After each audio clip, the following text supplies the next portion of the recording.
Afghanistan. 13 of our brave soldiers are dead. They will never return home to their families. More than a dozen others seriously wounded.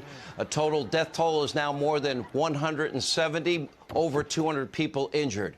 This is now thousands of our own citizens, our friends, our American family, and yes, American allies remain trapped all across the country, all of them behind enemy lines, all of them hostage to the whim of the terror group known as the Taliban and others.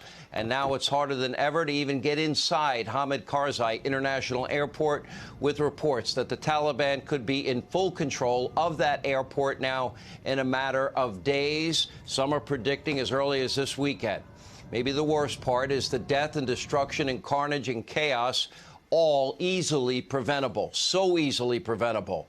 Joe Biden is defiantly locked into his disastrous decision that has rendered us a failure here. Why he has tripled down on this failure is anyone's guess. Why he's abiding by the Taliban's deadline, also a mystery tonight. Why he's not sending in additional troops to rescue every single solitary American behind enemy lines is unforgivable. Why he's so accepting of the idea that Americans will be left behind is beyond anything that any good American that I know of can comprehend.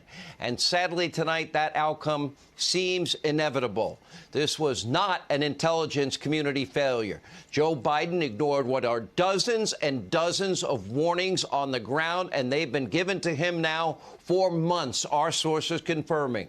He ignored his own military advisors. That, too, has been ongoing for months. He ignored the intel community. He ignored the Taliban's clear, you could see the map with the time frame, their rapid advance from April to June to July to August and everywhere in between. And yesterday, well, what do we see?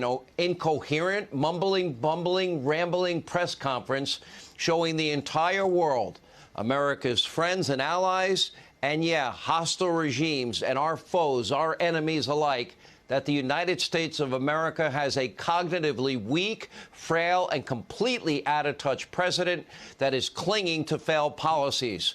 This is beyond a national embarrassment. Innocent people will likely die as a result of all of this. Ripped through crowds outside Afghanistan's main airport, just hours after Western governments were warned of an imminent Islamic State attack.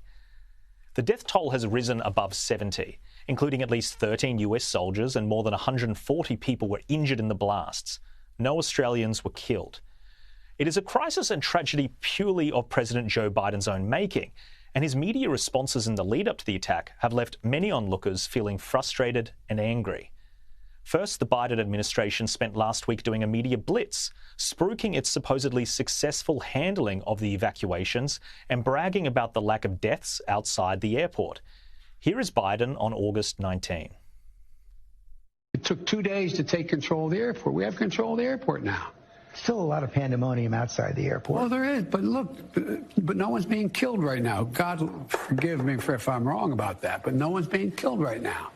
We got 1,000, somewhere 1,200 out yesterday, a couple thousand a day, and it's increasing. We're going to get those people out. But we've all seen the pictures. We've seen those hundreds of people packed into a C-17. We've seen Afghans falling. That was 4 days ago. And 7 days later, on August 26, just 1 day out from the attack, and despite the fact thousands of Americans were still stranded in Afghanistan due to his botched military exit, Biden was all smiles. Thank you all very much, and thank the press for being here. We're going to go private now. Mr. President, if Americans are still in Afghanistan after the time, what will you do?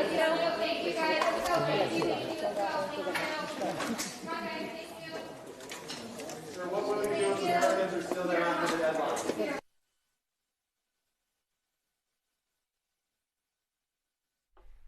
And the White House reportedly cut that feed to stop the public hearing Biden's words. The media pack, which to its credit has slowly become tougher on Biden, later questioned his press secretary, Jen Psaki, about what could possibly be so funny. At the tail end of the president's remarks today about cybersecurity, he was asked about Afghanistan, and he made a joke. Peter asked him that question. The other Peter did, and he made a joke. So what's so funny?